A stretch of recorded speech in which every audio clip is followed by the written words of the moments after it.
Hello, I'm the Miami Autism Dad Victor Antunez, an inclusive Miami realtor, and this is the Autism Podcast at Miami's Community Newspapers.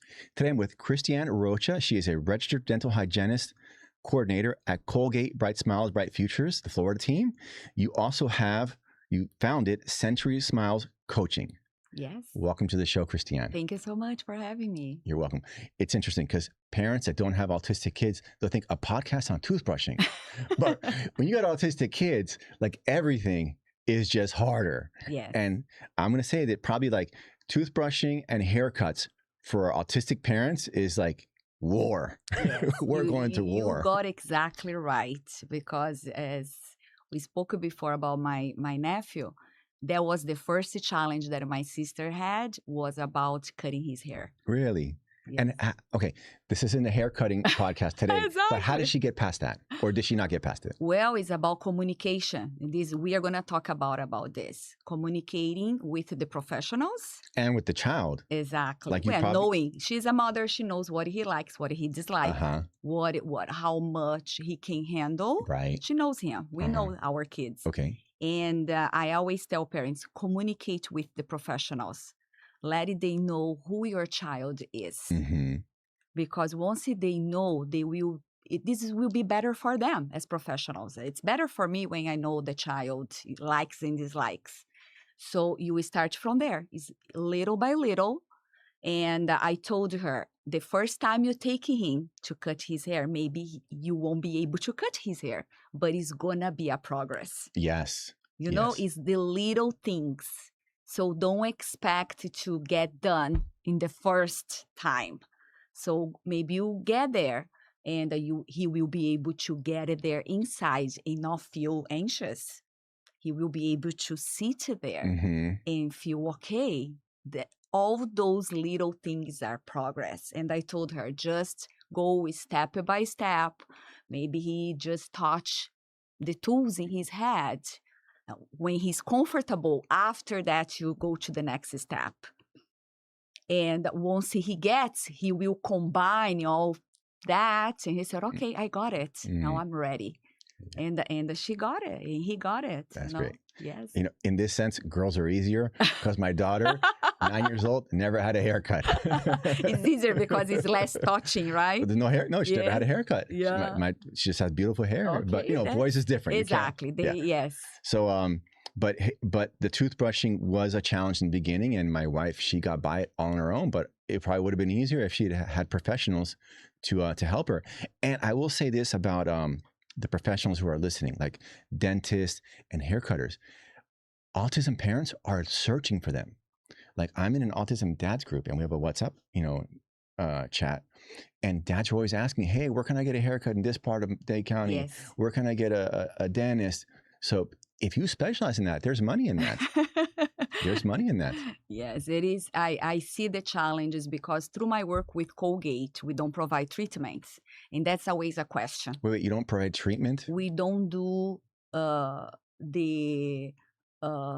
if the child has a cavity or right. You guys, it's just toothpaste. Yes, and we do dental screenings, right? We go to a school, the parents sign a consent form, and I visualize it. I do a visual dental screening in the child's mouth, where this is the first is awareness. Our program is about educating the child how to brush and how to take care about their teeth at home. And then we look at the child's mouth with the parent's authorization. And if we see any finding, anything that the child, as a dental professional, I check, the child needs to go back to the dentist because they are due for a dental cleaning. If they don't correct that, eventually it will become cavities. Or they already have a cavity, we provide referrals. So Colgate partner with community clinics, dental schools, dental professionals, and usually that it will offer a lower cost, a lower scale treatment cost for the community. And wait, but you said you don't do treatment though.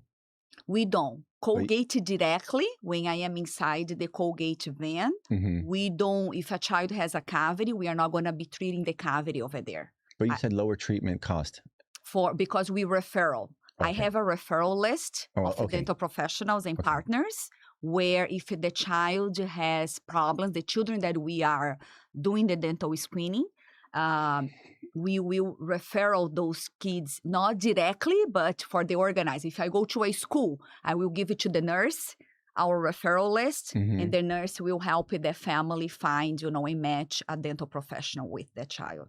Have you gone to autism schools or PPECs to do this? Oh, you have? Yes. And how did that go? There are some schools. Victor, was so interesting because the first time that we were invited through Colgate to go to our autism school. Here in Dade County? Yes. Which one was it? Stars. Okay, for autism. Stars. Yeah, out in Kendall. Exactly. Yeah, they're great. But the first time that we were there, they were not there. They were in Flagler. Yeah. When they changed locations. They had maybe 15 kids there. Yeah. Now they are big. It's a beautiful center. Yes, yeah. Igle is doing an amazing job. The first time they invited was by coincidence. My husband is an IT guy. He fixed computers. And he went through a connection, and somebody recommended Igle. She was having problems with the computer. And then my husband went there, and they were talking, things, and the conversation came about my job. And she said, oh my gosh, that will be amazing. Do you think, I can connect with your wife and they can come here? Because unfortunately, I don't find many organizations that will come to my center because they were small. And it's hard to move all these autistic kids from there to you. It's going to be very difficult. She said, we are small. They had about 15 kids.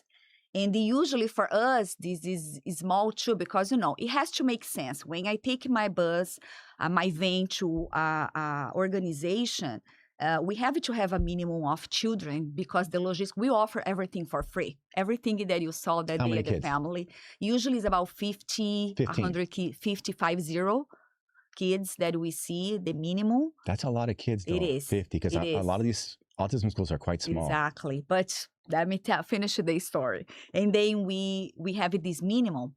So when my husband told me, I contacted her, I said, don't worry, I will find a way to go. So I talked to the other coordinator, and we combined the visit. The same day, in the morning, I went to visit Stars for Autism. In the afternoon, we went to visit another school. And so that way I had the chance, the logistic made sense. And I took the bus there to visit her school. And that experience, it changed my prospect about everything. That's when I started to research about how to provide dental services and for autistic children. Because when we got it there, we had a partnership with Community Smiles. They are a dental school for international dentists. So those doctors, they come from other countries. They need to revalidate their license. They study here for 2 years. So this is a program for international doctors. So I had a dentist volunteering with me that day. He was a very qualified dentist in another country. When the kids start to come to do the dental screening, it's pretty simple. We are not providing treatment. They are sitting in my chair, opening their mouth. It's a visual screening. We don't use any instruments, any tools. That professional, the dentist, didn't know what to do. He didn't know. He was looking at us, lost. How almost like that child was, he couldn't touch the child. He didn't know where to start. Back then, I was not a dental hygienist yet. I was just coordinating the program. And our dental hygienist, Eileen Derb, she was amazing. She no longer worked with us. And she helped him. Hey, listen, the child is not going to break. Let's going to do this. Let's going to do this. She gave him few steps, even though he told us, I'm not feeling comfortable because I don't have the knowledge as a professional. I don't feel that I'm capable to treat them. With these kids. Exactly. And then just made me think about it. The dental professionals at the school, they don't learn. Not autistic kids. And Victor, I just graduated because my story about becoming a dental hygienist was after. For many years, I was just coordinating the program with Colgate. I was not a dental professional. I decided to go back to school through the pandemic and take my license, become a dental hygienist because I felt I need to do more. I want to do more, you know? And when I was at school, this is fresh. I graduated back in 2024 as a dental hygienist in Miami-Dade College. We learn about providing services for special need kids. Really? But, Oh, nice. well, special need patients, but not cognitive. Not special need patients for us is the patient that has any physical Like a wheelchair, disability. maybe. Exactly. Okay. You know, or maybe a pregnant woman that it cannot sit properly. She needs to sit on the bed. So I spoke with, we had in my book, had autism patients, was a paragraph just giving us the concept, what is autism. And I was asking, I was so excited when I saw on my syllabus, oh, we are going to learn, you know, finally, about treating special need patients. When we were learning that, I stopped my professor and I said, that's it? This is not enough. What year was this? This 21? was now 2000. I graduated 2024, 2 years ago. So not much has changed, probably. Nothing. The book that we are learning, it's a new edition, but it's an old concept.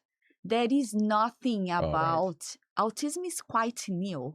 Well, no, autism, it was diagnosed first in the 40s or 50s. Exactly, but I mean, the conversation about this. No, it wasn't until about like the year 2000, like where things like really started taking off. Exactly. So when I was graduating Miami-Dade College, we have to do a research paper. This is part of our graduation. Mm-hmm. And then my professors already knew my passion about, you know, learning about, I was always pulling the conversation. When we were learning things, I was taking my professor and say, okay, how do I do this for a special need? Mm-hmm. You know, and sometimes they didn't know, and we were researching together.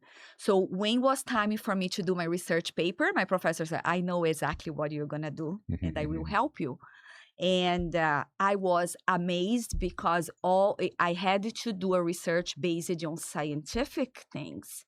So not just guessing. Yeah. Oh, I guess this, I think this. No, it has to have papers and the resources. But there won't be much research, I don't think, on that topic then. I found things from 2010, 2005, and I was amazed because what I found, the resources that were made back then, is exactly, it didn't change. It's nothing new in a way where we can still apply those concepts and we work. Were they good concepts? Exactly. They were. And the resource is there, but nobody is applying that. Which is odd because, as we know, autism rates are taking off. But there's always a lag time, especially with medicine. It just takes. Do you think that it's catching up or still? I think it is. I'm seeing more conversation about it. And I'm personally seeing more advertisements for autism-friendly dentists, autism-friendly haircuts. Exactly. Because social media is helping this.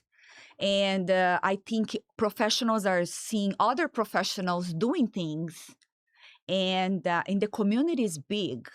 So when I was doing my research, I was looking professionals. I want to talk to professionals that are already doing hands-on. Here in USA, I couldn't find anybody. Really? I was so disappointed because I found many dental professionals that were advertising, putting their website that they provide accommodations. I've seen this too, and then you go there, and right? Exactly. It's made up. What happens? And I don't think it's not their fault in a way that they don't learn this at school.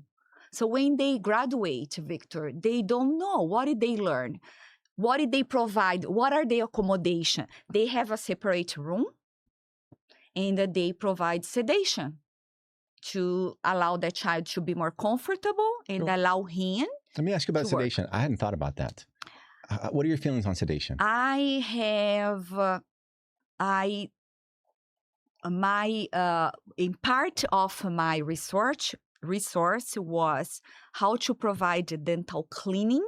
And this is very different than dental treatment in a way, like a child go to a dentist to do dental cleaning where there is no anesthesia, cavities. no cavities. Okay. It's much more simple, less invasive, of course. So for me, sedation it's a good tool, but for me, it bothers me when the professional offers this First. Yes. Because it's lazy. Exactly. I feel this way because I had an experience with my child. Can I tell you this? Of course. Okay. Sebastian, now he's 13 years old. He has no diagnostic. What do you mean by no diagnostic? He has no autism, no, you know. Okay. He's neurotypical. Exactly. Okay. And so he, when he was about 10 years old, about 10 years old, he was rolling skating. He had an accident where an adult was rolling skating, was in a place where I took him to be there. And an adult came rolling skating from the back, you know, high speed. My son was getting through the ring. This guy hit my son, fell sitting in his face. Aye. And almost knocked his tooth out. Was a lot of commotion. We took him, was a Saturday late afternoon. We couldn't find an open dentist. Well, long story short, he almost lost his tooth. We were able to save his tooth, but his tooth is dead. That means it is a tooth that has no... I get it, no nerves. No nerves, yeah. everything. So he had to do a root canal. So a root canal for a 10 years old is not very easy. No. You know, it's not easy for an adult, right? It's very uncomfortable. You have to have a lot of anesthesia, you know, and the anesthesia here in the palate is not funny, you know. And not funny, what do you mean? What do you mean? It's not fun. Not fun. Yes, not fun. Thank you. It's the hardest anesthesia even for an adult. For oral. The feeling. The oral, yes. Yeah, we've all been there. Because we have anesthesias in other parts of the mouth, you know, it's more soft, the tissue. But when you go to the palate, it's very hard. Yeah, okay. It's very uncomfortable. I can visualize it. Exactly, yeah. Very uncomfortable. So imagine it for a child, right? So he had to have his procedure, his root canal, and he had no sedation at all. He was able to manage. He had anesthesia, but he was awake. He was awake. Okay. He had regular anesthesia, no sedation. So he was 2 appointments, 2 long appointments. You know, root canal is more than an hour appointment. I took him to a wonderful professional. I had to find the professionals because when I was making the appointments, when I told my son was 10 years old, some doctors said, no, I don't see kids, you know, they don't want to deal with this. So I found one dentist and he was able to do it. And it was amazing. The way he managed the behavior, the way he was playful with my son. I recommended him to everybody. So long story short, we finished the treatment, no sedation. He finished his treatment, the root canal. Then he had to go back to the dentist just to finish the filling, the little, you know, filling there. When I went back to his dentist, was a pediatric dentist. His dentist always sees him, was on vacation. And they told me, do you want to just speed up the appointment and see the other pediatric dentist? I said, yes, no problem. You know, it's a simple filling. When I got it there, Sebastian was not first-time patient in that dental office. When I got it there, you know, those pediatric dental offices, they have the TV on the top. That office, he has a TV on the ceiling so the kids can get distracted. Mine would always give me toys. Exactly. They love that. So playful, colorful, right? Yeah. So Sebastian was there watching the TV, like, you know, just enjoying the cartoon. And then this lady from the reception coming with a paper for me to sign. And I was reading and I saw that it was I said, what is that? She said, oh, it's for the sedation. And there was a fee of $250. I say, sedation for what? She said, oh, just to make him to feel comfortable. And I was like, This is not necessary. I say, did you see his file? He's just coming from a root canal treatment. He had no sedation at all. He's a patient here already. He has doing his cleanings, everything here. He doesn't know. I won't sign this. And if it is something necessary, we are going to decide this later. But right now, no, I won't sign anything. And I knew that was not necessary. So the dentist came, was not his dentist, but she didn't know him. But I told, no, go ahead. He even didn't realize, Victor, what he was looking the TV. She finished his treatment and left. Did you ask her, why did you want to do sedation? Like, why'd you assume to her, you know? Yes, because it's just to make him to feel comfortable. So the word that you told me now, lazy, I don't like this. But in that moment, I felt that they were trying to sell me something that I didn't need it. And they even came to know Sebastian if that was necessary. So sedation for me, when it's done in this way, for me is wrong. First, you need to know the child and know if it is necessary, because sedation is an important tool that it helps. I had another story that I have a friend with an autistic child that he had to do an extraction, and that they were recommended to sedate him, like to go to a hospital. And it was... Well, okay, let me tell you, like, because I'm thinking about my daughter. Mm-hmm. I always come back to my own personal story. Sure. There's no way you would do that to my daughter without sedation. Exactly. So some kids, they do need it. And that's perfectly fine. Yeah. She called me and she asked me, what do you think, Chris? Because I'm worried we needed to, was almost like in a surgical place. I said, if it was my son, I will do it. Because to extract his teeth without sedation, that will be cruel for any child. Any child. Even for adults, goodness. Exactly. Especially the front teeth. Exactly. That's pretty So strange. I told you, do it. Do it because that's where sedation is proper. So that's the way I feel about now. Sedation for dental cleanings, I don't think it's necessary. Not for kids. But like I'm thinking, like my daughter. I don't think you could, like, she's never been to the dentist. Mm-hmm. She has very good teeth because my wife brushes her teeth every day. But you would not do a cleaning on my daughter without sedation. You could. It'd be like trying to do sedation, like a tooth cleaning on a cat. It would never happen. So, like, Look, Victor, when I was doing my resource. Your research. Yeah, my research. Thank you. When I was doing my research at school, as I told you before, I was trying to find dental professionals here because I want to interview some dental professionals to see if they were doing what I was finding the papers, and I couldn't find anybody. But now you have a list. Yes. Of providers that do it. Exactly. And they're all over the county? No, the list that I have, it's for dental treatment, not specifically for special needs. I am trying to grow my list because I'm having parents, because I don't want to just recommend professionals that I don't know exactly what they are doing. Because as you said, I see a lot of the advertisement in their website, but it's not exactly the management that I am expecting. And I know that they won't have the results. They will sedate the child. That's it. And the parents will get bullied. And that they don't like pressured into it. They don't like it. They keep moving from professionals to professionals, or they just don't go to the dentist because it is too much for them. And that creates a bad cycle because they don't go to the dentist. The child has a problem. Then they go, they need to sedate. They need to do extreme treatments because they took too long. My nephew never been to the dentist. Oh, really? My sister is, I talk about it. Last time I went to Brazil, I tried, but I feel that it's too much for her. She's like, I will do it.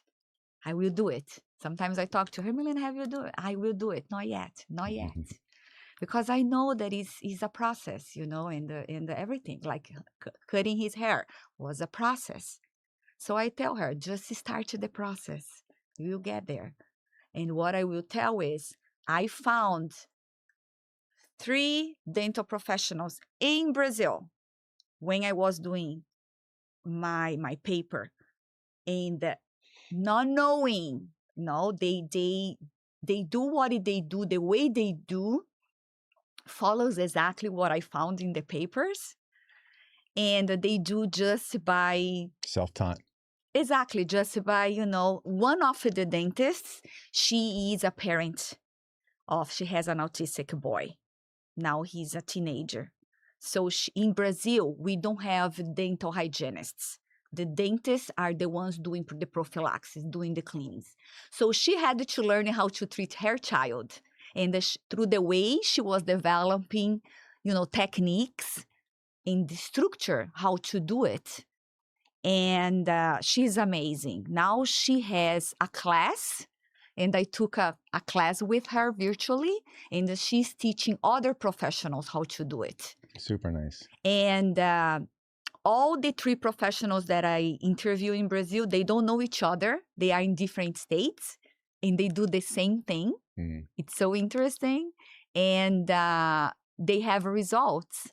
And the way I told you on the beginning about the process about cutting hair is the same thing for brushing or for anything that you want to introduce to your child. Well, let's talk about the brushing at home. How do parents with autistic children who are very difficult, how do they start? Exactly. That was a conversation that I had with my sister. How did she start? Exactly. Ben was not accepting even to put the toothbrush in his mouth. He didn't like it.